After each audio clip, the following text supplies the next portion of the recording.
నమస్తే అండి. నమస్తే సార్. ఈ సోషల్ మీడియాలో తప్పుడు ప్రచారాలు, బూత్ ప్రచారాలు, ఫేక్ ప్రచారాలు చేసే వాళ్ళ గురించి అంటే రాష్ట్ర ప్రభుత్వం ఒక ప్రోగ్రాం నడిపిస్తుంది. సోషల్ మీడియాని ప్రజా సంక్షేమం కోసం, మంచి విషయాల కోసం వాడుకుందాం, తప్పుడు ప్రచారాలు, ఫేక్ ప్రచారాలు, తప్పుడు పనులకు వాడుకోవద్దు అని. సో ఈ జగన్మోహన్ రెడ్డి లాంటి వాడి గురించే చెప్పినట్టు ఉందనిపిస్తుంది అది నాకు. యాక్చువల్గా జగన్మోహన్ రెడ్డి లాంటి వాళ్ళకే అది ఉపయోగపడుతుంది ఆ యాడ్. వాళ్ళ ఇక్కడ ఆ యాడ్ చూసైనా జగన్మోహన్ రెడ్డి బుద్ధి తెచ్చుకోవాలని చెప్పి మనం కోరుకుందామండి. సో అసలు జగన్మోహన్ రెడ్డి ఏం చేశాడు, ఏం తప్పుడు ప్రచారాలు చేస్తున్నాడు, ప్రజల జీవితాలతో ఎలాగ ఆడుకుంటున్నాడు, దీని గురించి మనం చర్చించే ముందు ఒక చిన్న విషయాన్ని మీకు వినిపిస్తా చూడండి. అలాగే సార్. మీ అందరికి ఒక విషయం చెప్పాలి. సోషల్ మీడియాలో లైక్స్ కోసం, వ్యూస్ కోసం ఫాల్స్ న్యూస్ ని స్ప్రెడ్ చేయకండి. సోషల్ మీడియాలో న్యూస్ షేర్ చేసేటప్పుడు అది నిజమా కాదా అని ఎందుకు చెక్ చేసుకో. ఏం కాదులే అని మనం ఫేక్ న్యూస్ షేర్ చేసినా అదే నిజం అని చాలా మంది జనం అనుకుంటారు. మీరు చాలా సరదాగా షేర్ చేసే ఆ ఫేక్ న్యూస్ కొన్ని జీవితాన్ని స్పాయిల్ చేస్తుంది, నాశనం చేస్తుంది. అందుకే మీరు ఒక న్యూస్ షేర్ చేసుకునే ముందు అది నిజమా కాదా అని ఒక్కసారి చెక్ చేసుకోండి. ఏదైనా జరగని విషయాన్ని జరిగిందని చెప్పినా, తప్పుడు ప్రచారాలు చేసినా వాటి వల్ల ఎన్నో కుటుంబాలు చాలా మెంటల్ గా ఎఫెక్ట్ అవుతారు. ఒక ఆడపిల్ల అర్థమైంది సార్. జగన్మోహన్ రెడ్డికి బుద్ధి చెప్తున్నారు వీళ్ళందరూ. వీళ్ళు సార్ సీనియర్ ఇండస్ట్రీ వాళ్ళు, నిఖిల్ గారు, శ్రీలీల గారు, అడివిశేష్ గారు, వీళ్ళంతా కలిసి కరెక్ట్గా రెస్పాన్సిబుల్గా న్యూ ఇయర్ తో మొదలు పెట్టారు సార్. వాళ్ళు చాలా రెస్పాన్సిబుల్గా. ఎందుకంటే గతంలో మనం చూసాం, అంటే ఇంట్లో ఆడబిడ్డల పైన పడేది. పవన్ కళ్యాణ్ గారు అంత టోల్గా తప్పాలా సార్ ఇది. వాళ్ళ సతీమణిని కాదు, వాళ్ళ బిడ్డలను కూడా అంత నీచంగా మాట్లాడినారు. ఇంకా బాబు గారి విషయానికి వస్తే సరాసరి బోనమ్మ ఆ వయసు ఎంత, తల్లితో సమానం. లక్షలాది మందికి, కోట్లాది మందికి తల్లితో సమానం. ఆవిడని కూడా అసహ్యంగా బూతులు మాట్లాడటము. నారా లోకేష్ గారు సతీమణి గురించి ఎవరికి పొరపాటున చిరంజీవి గారు ఇంకొక 2 సార్లు పబ్లిక్లోకి వచ్చి కన్నా మాట్లాడిందే రాజకీయం అనేది, మా తమ్ముడిని గెలిపించండి అయ్యా బాబు అని చిరంజీవి గారు లాంటి వాళ్ళు ఇంకా 2 సార్లు వచ్చి మాట్లాడంటే చిరంజీవి గారికి కూడా తప్పు అయినది. ఆ మాదిరి చేశారు. అంటే అంత భయపెట్టే విధంగా వీళ్ళు చూస్తే సార్, నేను సబ్జెక్ట్ చెప్దామని చెప్పి క్లియర్ కట్గా, అంటే నేను అప్పుల గురించి అంత ఘోరంగా రాశారు సార్. అబద్ధాలు అంత ఘోరంగా రాసినారు సాక్షిలో. రాష్ట్ర అప్పుల గురించి మన రాష్ట్ర అప్పుల గురించి. సాక్షి అంటే భారతిరెడ్డి ఇంకా అట్లే చెప్పాలి సార్. మొహమాట ఏముండదు. ఇంకా వాళ్ళు రాసే రాతలకి ఉన్నట్టు నిజం చెప్పాలి బా. అందుకు నేను ఏం చేశానంటే, వాళ్ళు ఏదైతే రాత రాశారో ఇన్ని రోజులు నేను ఏదన్నా బాబు గారు అక్కడి నుంచి 6,000 కోట్లు తెచ్చారంట, వాళ్ళు పలానోళ్ళు 5,000 కోట్లు అప్పు ఇచ్చారంట అని చూస్తా ఉన్నప్పుడు నేను ఫాలో అవుతూ వచ్చాను. కాబట్టి నేను క్లియర్గా ఇన్ని రోజులు నేను తెలుసుకునింది, చదువుకునింది ఒకటి. బట్ ఈ సాక్షిలో చూస్తాను దిమ్మ తిరిగిపోయింది. 1,19,000 కోట్లు అప్పు అని చెప్పినారు. వీళ్ళు ఏదైతే వీళ్ళు కంటెస్ట్ ప్రోగ్రామ్ నడుపుతున్నారో అది క్లారిటీగా జగన్మోహన్ రెడ్డికి వర్తిస్తుంది, అక్షరాలు వర్తిస్తుంది. అది ఎందుకో చెప్తాను సార్. సాక్షి రాసినట్టు నేను ఏది పడితే అది చెప్పి, నేను కేవలం బాబు గారు చేసినప్పుడు 14,800 కోట్లు సార్ నేను చెప్పేది నాకు ఎంతసేపు. నేను వాళ్ళ మాదిర ఈ యొక్క ఫేక్ ప్రచారం ఏం సార్, జర్నలిజం వ్యభిచారం నేను చేయలేను, ఆ మాదిరి చేయలేను. నేను నాకు తెలిసినంత క్లారిటీగా తెలియకుండా మీకు ప్రోగ్రామ్ పరంగానే అడుగుతున్నాను సార్. నేను సార్ అవునా సార్ అదే అని తెలుసుకున్నా. తెలియనప్పుడు తెలుసుకోవడం తప్పే ఉన్నది. కాబట్టి నిన్నటి నుంచి వాళ్ళు ఏదైతే అది ఒక పేపర్లో చూశానో 1,19,000 కోట్లు అప్పు అని, నేను కూర్చొని నీట్గా క్లియర్ కట్గా రాసుకొని ఎప్పుడు ఏం అప్పు చేశారో నేను అందరికీ తెలుపుదామని. బాబు గారు తప్పు చేసింటే అబ్బా ఇంత అయిందబ్బా 1,19,000 కోట్లు కాదు 80,000 కోట్లు అని ఏదైతే నిజం ఉన్నదో ఆ నిజం చెప్పాలనే ఆలోచనతో నేను దిగినా అనమాట. దిగి అది 80,000 కోట్లప్ప, 10,000 కోట్లప్ప, వీళ్ళన్నట్టు 1,19,000 అంటే 1,30,000 కోట్ల. అది ఏం జరిగిందని నేను క్లియర్గా నేను ఒకసారి అందరికి చెప్పాలని ట్రై చేస్తాను సార్. అందుకోసం ఒకసారి చూసి క్లియర్ కట్గా మిస్టేక్ లేకుండా చేద్దాం. అలాగే సార్. వీళ్ళు సాక్షిలో ఏం రాశారంటే, బాబు గారు వచ్చిన 7 నెలల్లోనే 1,19,000 కోట్లు అప్పు చేశాడు అని రాశారు సార్. అయితే బాబు గారు చేసింది 42,237 కోట్ల అప్పు మాత్రమే మన రాష్ట్రానికి సంబంధించి. కేవలం 42,237 కోట్ల రూపాయలు మాత్రమే. ఎవరైనా ఛాలెంజ్కి సిద్ధం అంటే నేను సిద్ధమే. నేను అదే పనిగా రకరకాల సోర్సెస్ నుంచి తీసుకొని నేను రాసుకొని వచ్చి చూసి చెప్తున్నాను. ఇప్పుడు చెప్పగలరా మీరు మాకు? 100% చెప్తాను. నేను నోటి మాటగా ఏదో 18,000 కోట్లు అట్లా చెప్పే రకం కాదులే సార్. నేను క్లియర్గా రాసుకొచ్చాను. అందుకే కదా 42,000 కోట్లు చల్లరని చెప్పట్లా, 42,237 కోట్ల రూపాయలు మాత్రమే. అందులో మీరు చూస్తే ఆశ్చర్యపోయే విధంగా 42,000 కోట్లు అని చెప్పాను కదా సార్. అందులో ఎన్టీఆర్ భరోసా పెన్షన్లకే, ఈ పెన్షన్ల నిమిత్తం మన రాష్ట్ర ఆదాయం చాలా తక్కువ కనిపించదు. తప్పు చేసిన దాంట్లో 20,580 కోట్లు ఈ పెన్షన్లు ఇచ్చేదాన్ని ఖర్చు చేశారు. 42,000 కోట్లు 20,000 కోట్లు అర్థం ఎగిరిపోయింది. 580 కోట్లు కూడా ఎక్కువ చేసే చెప్తున్నాను ఆడికి. అర్థం డబ్బులు పోయినాయి. అంటే 20,580 కోట్ల రూపాయలు కేవలం పెన్షన్లు ఇచ్చేదానికి అప్పు చేశాడు బాబు గారు. అదిగాక జగన్ చేసిన అప్పులు సార్, ప్రతి నెల ఈయన వడ్డీ ఎంత కడుతున్నా అంటే 2,400 కోట్ల రూపాయలు వడ్డీ కడుతున్నాడు. ఏది 15 లక్షల కోట్ల అప్పుకి 2,400 కోట్ల రూపాయలు నెల అప్పు ప్రతి నెల కట్టాలా? ఇప్పుడు బాబు గారు అప్పు చేసేది అంతసేపు. బాబు గారు అనుకుంటే సార్ 5 లక్షల కోట్లు ఇమ్మీడియట్ గా వస్తుంది, రాగలుగుతుంది ఇక్కడ. ఇప్పుడు 7 నెలల్లో దాదాపు 20,000 కోట్లు వడ్డీలే కట్టారు. అయితే అదే సార్, 7 నెలల్లో నెలకు 2,400 కోట్ల లెక్కను చూస్తే కేవలం ఈ 2 టర్మ్స్ లోనే, ఒకటి పెన్షన్లు ఇవ్వడానికి, 2 ఆయన జగన్ చేసిన పాపాలని కడుక్కోవడానికి 16,800 కోట్ల రూపాయలు మళ్ళీ వడ్డీ రూపంలో కట్టేసినారు. మీ కంటికి కనిపిస్తుందా? 42,237 కోట్లు క్లియర్ గా ఈ 2 మ్యాటర్లకి ఆయన అప్పు చేశాడు. ఇంకా ఆయన అప్పు ఎక్కడ చేశాడు నేను అడుగుతున్నా సార్. ధైర్యంగా బాబు గారు చెప్తున్నారు, రాష్ట్ర ప్రభుత్వం చెప్తుంది, ఈ 2 వాటికే ఇంత అప్పు చేశారు. అయితే అప్పు కోసం బాబు గారు పరితపిస్తున్నారు. ఉండే విషయం వాస్తవంగా చెప్తున్నా. ఎందుకు? అమరావతి డెవలప్మెంట్ కావచ్చు, పోలవరానికి సంబంధించి కావచ్చు, రకరకాల వాటికి ఆయన చేసిన ప్రయత్నాలు కూడా నేను చెప్తున్నా. అప్పు మన చేతికి అందింది, ఇంత అప్పు అందింది. అప్పు 2 రూపాయలు ఇచ్చిన్నాడు ఆర్బీఐ నుంచి సార్. అంటే నిన్న 1,19,000 కోట్లు అప్పు చేశారని రాశారు కదా. దాంట్లో RBI reserve bank of India నుంచి 74,287 కోట్ల రూపాయలు అప్పు తీసుకున్నట్టు సాక్షులు రాసేశారు. 74,000 7,000 కాదు, 74,000 కోట్లు అతికినట్టు ఉండాలి ఏదన్నా చెప్తే. నిజానికి ఇదే ఈ ఆర్బీఐ నుంచే సార్.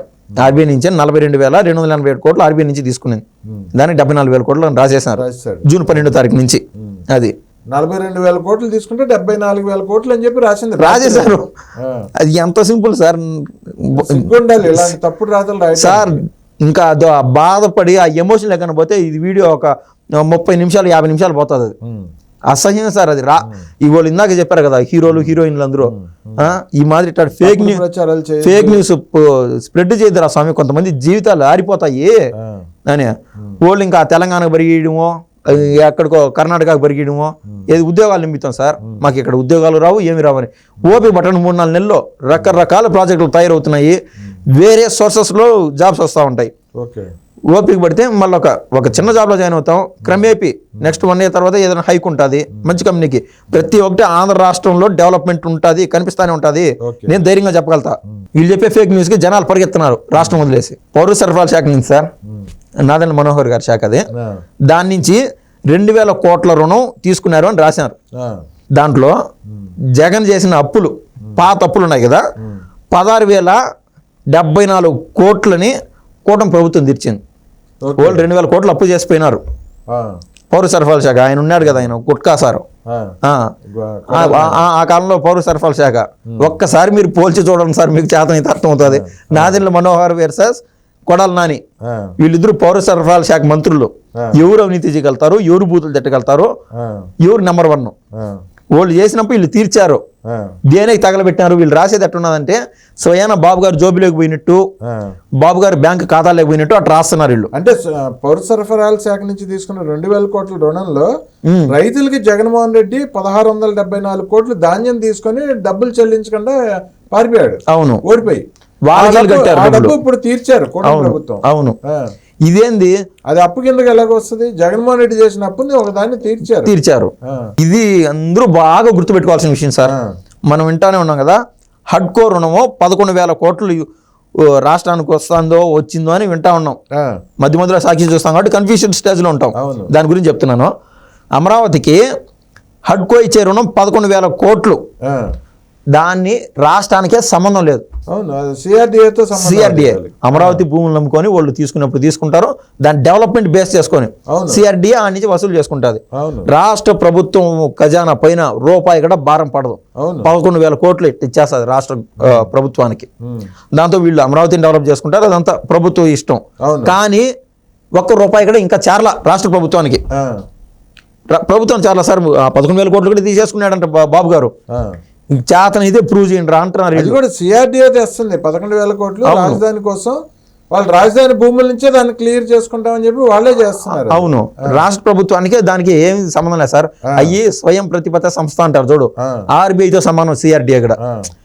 అవి కానీ కంపెనీ సెక్రటరీ కానీ ఐసీ ఉంటాయి కదా sir, CA company chartered accountants కానీ ఈ ఇండిపెండెంట్ సంస్థలు ఎస్బీఐ కావచ్చు ఇట్లా అలాంటి సంస్థ ఇది సిఆర్డీఏ. మరోది అమరావతి కోసం 15,000 కోట్లు వరల్డ్ బ్యాంక్ నుంచి తెచ్చారని చెప్పి రాసింది. రూపాయి రాలే సార్. అది కేంద్రం రాష్ట్రానికి తెస్తుంది, ఇస్తుంది. ఒక్క రూపాయి రాష్ట్ర ఖజానా పైన పడదు, రాష్ట్రంతో సంబంధం లేదు, అదంతా మేమే కట్టుకుంటామని నిర్మలా సీతారామన్ గారు చెప్పారు. అవును, అది కేంద్రం తరపున రాష్ట్రానికి ఇస్తున్న సహాయం అమరావతి కోసం అని ప్రకటించారు ఆవిడ. పార్లమెంట్ లో చెప్పారు సార్. పార్లమెంట్ లో ఆడ ఇక్కడ ముసుగులో గుద్దులాడు కాదు, పార్లమెంట్ లో చెప్పినారు. అది ఎంత హ్యాపీ అసలు మనకు. మన రాష్ట్రం చేసే ఒక మంచికి సాక్షాత్ కేంద్ర ప్రభుత్వం తోడున్నది. అక్కడ ఉన్నటువంటి వరల్డ్ బ్యాంక్ వాళ్ళు సంస్థ ప్రతినిధులు వచ్చి 1-4 సార్లు చెక్ చేసుకోమన్నారు. ఈ అమరావతి భూముల యొక్క డెవలప్మెంట్ ఉంటుందా, దాంట్లో భవిష్యత్తులో రేట్లు పెరుగుతాయా, ఎన్ని ఆలోచన చేసాక వాళ్ళు అప్పిస్తామని చెప్పినారు. అవును, అయితే రూపాయి కూడా ఈ రోజు అది పూర్తిగా కేంద్రంతో సంబంధించింది. కేంద్రంతో సంబంధించింది రూపాయి ఏదైనా ఆ 15,000 కోట్లు కేంద్రమే తీర్చుకుంటానని చెప్పింది. ఈ రోజుకి ₹1 ఇవ్వాలా సార్, ఇస్తామని చెప్పేశారు. కూడా అది మనకు సంబంధం లేదు. కేంద్రం మనకి ఇస్తుంది అమరావతి కట్టుకోటానికి. అవును, అది కేంద్రమే తీర్చుకుంటది. అది ఇచ్చేశారంట. ఆ 1,19,000 కోట్లు ఇది కూడా జమ అయినదంట. ఆ డబ్బులు అడిగినాయి బాబు గారు. ఆయన సాక్షి, ఆయన ఏసూరు వచ్చాడో లేదో 10 ప్రశ్నలో ఆయన అడిగితే నేను చెప్తా సార్ సమాధానం సార్ ఖచ్చితంగా. అలాగే జర్మనీ నుంచి 5,000 కోట్లు తెస్తున్నారని చెప్పి రాసింది సాక్షిలో. అదే సాక్షిలో. ఎక్కడి నుంచి సార్? జర్మనీ నుంచి. జర్మనీ నుంచి ₹1 రాలేదు, రూపాయి తేలేదు. ఒక తప్పుడు రాత, సాక్షి రాసిన తప్పుడు రాత. జర్నలిజాన్ని వ్యభిచారం చేస్తున్నారు. అదే విధంగా మార్క్ ఫెడ్ ద్వారా 6,000 కోట్ల అప్పు సమీక్షకు కేబినెట్ ఆమోదం తెలిపింది. 6,000 కోట్ల అప్పు కావాలా అని రాష్ట్ర కేబినెట్. ఒక బాబు గారి మైండ్ సెట్ కాదు సార్. ఒక అప్పు చేసేటప్పుడు అంత బాధ్యతాయుతంగా కేబినెట్ అందరిని కూర్చొని పెట్టి దీన్ని ఈ విధంగా వాడాలా, దీని డెవలప్మెంట్కి వాడాలా అని 6,000 కోట్ల అప్పు కోసం నిరీక్షిస్తాను రాష్ట్ర ప్రభుత్వం. ఆ స్టేజ్లో ఉన్నాం మనం. తప్పట్లా దానికి 6,000 కోట్లు కూడా మన జోబులోకి వచ్చేసాయంట, రాష్ట్ర ప్రభుత్వం జోబులోకి. అవి ఎక్కడికి పోయాయి బాబు గారు? అది వాళ్ళు అడుగుతున్న క్వశ్చన్. తప్పుడు రాసింది 21,000 కోట్లు సిఆర్డీఏ నుంచి. సిఆర్డీఏ ప్రతిపాదించిన అప్పును కూడా తీసుకున్నట్టు రాశారు. అదే సిఆర్డీఏ పెట్టిన ప్రపోజల్ ని 21,000 కోట్లని బాబు గారి ప్రభుత్వం తీసేసుకుందని చెప్పి రాశాడు. ₹1 సిఆర్డీఏ ప్రపోజల్ పెట్టలేదు, ఆ రూపాయి తెచ్చింది లేదు, తీసుకుంది లేదు. ఇది ఒక తప్పుడు రాత. ఏం చేద్దాం సార్? జనాల్ని అంటే జనాల్ని సూసైడ్ చేసుకునే విధంగా 100%. అవును, ఇంకా రాష్ట్రం డెవలప్మెంట్ అంటే ఎక్కడైనా సార్ ఇప్పుడు అమరావతి డెవలప్మెంట్ కోసమే ఖచ్చితంగా పలానా డబ్బులు అవసరం అవుతాయి. అప్పు నిజంగా అప్పు చేయాలంటే భయపడే విధంగా సార్. అప్పులు ఎట్ట తీర్చాలా? వడ్డీలు సార్, వడ్డీలు కట్టాలి. వడ్డీలు కట్టుకుంటా గమనంటే ఊరికే ఉంటారా? భారం పడతా ఉంటుంది. వాళ్ళు వచ్చి కూర్చోరా రాష్ట్రానికి వచ్చి ఏం డెవలప్మెంట్ అవుతుంది? రాష్ట్రం దివాలా తీసేస్తుంది. అప్పు అనేది మీరేమో లక్షల కోట్లు 15 లక్షల కోట్లు అప్పులు చేయొచ్చు. ఈడ వీళ్ళు 42,000 కోట్లు అప్పు చేసి పెన్షన్ల కింద ఇచ్చాము నాయన, ఇంకొక దాని 16,800 కోట్లు ఇచ్చాం, మీరు చేసిన అప్పుకి వడ్డీ ఇచ్చినాము అని ఇంత బాధ్యతాయుతంగా చెప్తా ఉన్నా కూడా వీళ్ళు ఇంత లావు బండరాలు ఎత్తేస్తున్నారు సార్. 6,000 కోట్ల రూపాయలు అప్పులు తెచ్చారని చెప్పి రాసింది. అదే అడిగింది లేదు, వాళ్ళు ఇచ్చింది లేదు. అవును, తప్పుడు రాతలు, ఫేక్ రాతలు ఇట్లాంటివి ఉంటాయిలే సార్, మీకు తెలియదు కాదు. రకరకాలు వాళ్ళు చేస్తానే అసత్య ప్రచారాలు. ఏపీఎండిసి నుంచి 5,000 కోట్లు అని చెప్పి రాశాడు. అవును, సాక్షిలో. అసలు అది సాక్షికి ఎవడు చెప్పాడో? అసలు ఏపీఎండిసి వాళ్ళే ప్రకటించారు, మా దగ్గర నుంచి ఏపీ ప్రభుత్వానికి 1 పైసా రుణం వాళ్ళు అడగలేదు, మేము ఇవ్వలేదు అని చెప్పి సాక్షిలో రాసిన తర్వాత. అవును సార్, అది మనం కూడా మనం చదువుతా ఉన్నాయి, వింటా నేను అసహ్యంగా ఉన్నా సార్. అసలు అంత గలీజ్ సార్ అది. దాన్ని ఎందుకు ఎంటర్టైన్ చేస్తున్నారో మిగిలిన వీక్షకులకు కూడా. ఎవరైనా సాక్షి చదువుతూ ఉంటే మైండ్ పురుగులు పడి చచ్చిపోతారు. అది మైండ్లో పురుగు తెలుస్తుంది అంటారు కదా, పురుగులు పిల్లలు పెడతాది సాక్షి చదివే కొద్దీ. బ్రెయిన్ డెత్ చచ్చిపోతారు సార్ సాక్షి ఎక్కువ రోజులు చదివితే. సో అంటే ఈ తప్పుడు రాతలు ఇవన్నీ ఆయన చెప్పారు కదా ఇప్పుడు సినిమా యాక్టర్. అవును, తప్పుడు రాతలు రాయటం ద్వారా అసలు ఫేక్ రాతలు రాసి ప్రజల్ని భయపెట్టడం కానీ, ప్రజల్ని భయభ్రాంతుల్ని చేయటం కానీ. అవును, సో ఇప్పుడు నాకు అనిపిస్తుంది ఇవన్నీ ఇటువంటి తప్పుడు రాతలు రాసిన సాక్షి చైర్మన్ భారతిరెడ్డే కదా, అవును ఆవిడని తీసుకొచ్చి లోపలేసే అవకాశం ఉంది కదా ప్రభుత్వం. ఉంది సార్, ఏమి చేయలేని నిస్సాయ స్థితిలో ఉన్నాము. మీకు ఇంకా 3-4 ఏళ్ళు చలి కాల్చుకోవడానికి ఉంటుంది. అమ్మో ఆడబిట్టని జైల్లో వేసాను, ఆడబిట్టని జైల్లో వేసానని. ప్రతిదీ సార్ మన రాష్ట్రంలో దేశంలో ఎక్కడా లేని విధంగా ఎమోషన్ రాజకీయం నడపడం వీళ్ళ ఫ్యామిలీకి అలవాటే. ఇప్పుడు హైకోర్టు సుమోటోగా ఈ కేసును తీసుకుంది అనుకోండి, ఓకే, సాక్షి రాసిన తప్పుడు రాత 100% బొక్కలేక పోవాల్సిందే. మా మొహమాటమే ఉండదు దాంట్లో. నేను ఒకటి క్లియర్ గా ఇక్కడ ఒకటి అడుగుతాను, అడగండి సార్. అదే సుమోటోగా హైకోర్టు తీసుకుంది సాక్షి తప్పుడు రాతల్ని. అవును, అక్కడ జడ్జి గారి బెంచ్ దగ్గరికి ఈ సాక్షి తప్పుడు రాతలన్నీ పూర్తి డీటెయిల్స్ అన్ని వెళ్ళినాయి. గవర్నమెంట్ కూడా అఫిడవిట్ పెట్టింది మొత్తం అన్ని సాక్ష్యాధారాలతో ఈ రాసిన తప్పుడు రాతల్ని. ఆ జడ్జి గారి దగ్గరికి వచ్చింది. ఆ జడ్జి గారు మీరు ఏం చేస్తారు ఇప్పుడు సాక్షిని? సార్ దాన్ని మనకు స్పష్టంగా ఉన్నది సార్, రాత రూపంలో ఉన్నది ఏం జరుగుతుందని. ఫస్ట్ ఆ సాక్షి ఎండి, సాక్షి డైరెక్టర్ ఎవరైతే ఉన్నారో వాళ్ళని రిమాండ్కి తీసేసుకోమని చెప్పేసాను. ఓకే, విచారణ చేయమని చెప్పేసాను. అవును, ఓకే, విచారణ చేయాల్సిందే. దాన్ని బట్టి కూపి లాగితే ఎంత దూరమైనా తీగి కదులుతానే ఉంటుంది. నారాసుర రక్త చరిత్ర మొదలు వాళ్ళకి దమ్ము ధైర్యం ఉంటే ఆ నారాసుర రక్త చరిత్ర పైన ఈ రోజు మాట్లాడమనండి. ఎవడు చేశాడు అదే సార్. ఏం అడుగుతారు అప్పుడు ఈ నారాసుర రక్త చరిత్ర గురించి కూడా? తప్పుడు రాతలు రాస్తున్న ఫేక్ సాక్షి. అవును, పరువు నష్టం దావా కింద 100 కోట్లు పడుతుంది. మీరు పరువు నష్టం దావా కట్టుకుంటారా, లేకుంటే చంద్రబాబు గారిని ఇమేజ్ డ్యామేజ్ చేసి సీఎం సీటుకి 5 ఏళ్ళు దూరం చేసేశారు ఆ రోజు. హార్డ్ టైం అది. కాబట్టి ఆ నారాసుర రక్త చరిత్రకి మీరు ఏమి సమాధానం చెప్తారు? మీ దగ్గర ఉన్న ప్రూఫ్స్ ఏంటి? అవి కోర్టు ముందు అడుగుతాను సార్. వాళ్ళ దగ్గర సరైన సమాధానాలు కన్నా చెప్పకుంటే ఆటోమేటిక్గా ముందు రిమాండ్కి పంపించేస్తాను. అడిగేది లేని పక్కన పెట్టేద్దాం. వాళ్ళపైన లుకౌట్ నోటీసులు ఇమీడియట్గా జారీ చేసేయమని చెప్తాను, ఆర్డర్స్ ఇచ్చేస్తాను. అది సార్. ఓకే అండి, థ్యాంక్ యూ అండి, ధన్యవాదాలండి.